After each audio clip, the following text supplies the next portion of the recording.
Violators, thank you for your love and support. I appreciate you all. Welcome to my channel. This is Aduba, and please subscribe. Where our brothers and sisters actually sold into slavery, because we rose up and read about the slave trade, which tells us that our brothers and sisters were sold into slavery. We heard the things that they claim were given to our forefathers in order to sell these our brothers and sisters out to them. But what if we find out that this same thing that we're told is not true? And these same people who took our brothers and sisters were the people who rolled these things in order to justify the reason to which they did what they did.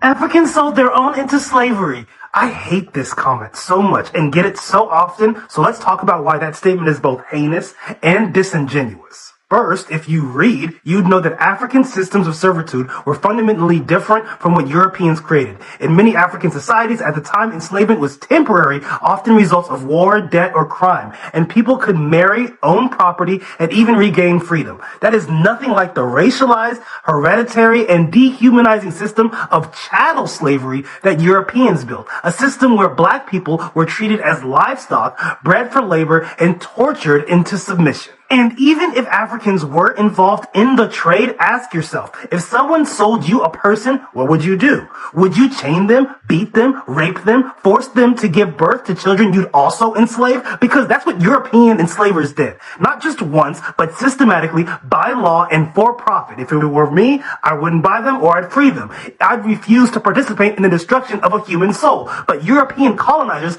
didn't just accept the trade, they amplified it, scaled it, and legitimized it with laws, religion, and pseudoscience. So no, saying Africans sold their own isn't a history lesson. It's a deflection. It shifts blame away from the architects of one of the most brutal systems of oppression ever created. When you use that line to downplay or excuse what white enslavers did, you're not being objective. You're defending white supremacy. Whether you realize it or not, you're repeating a narrative designed to absolve the people who built, profited from, and protected the system of chattel slavery for generations. Let me clear up one of the most weaponized myths in history.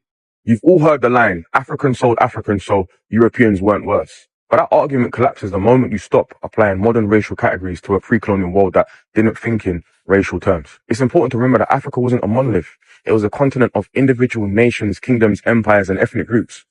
This idea of black unity didn't exist because there was no black race in the European sense. People identified themselves as their individual specific ethnic group, the same way that Europeans identified themselves as Spanish, Portuguese. And there's a part that people never talk about. Some of these African kingdoms were the size of modern European nations, or even bigger. The Benin Kingdom rivaled medieval Portugal in territory and organization, and the Mali Empire spanned an area larger than Western Europe. So when two African states were at war, you're not talking about black people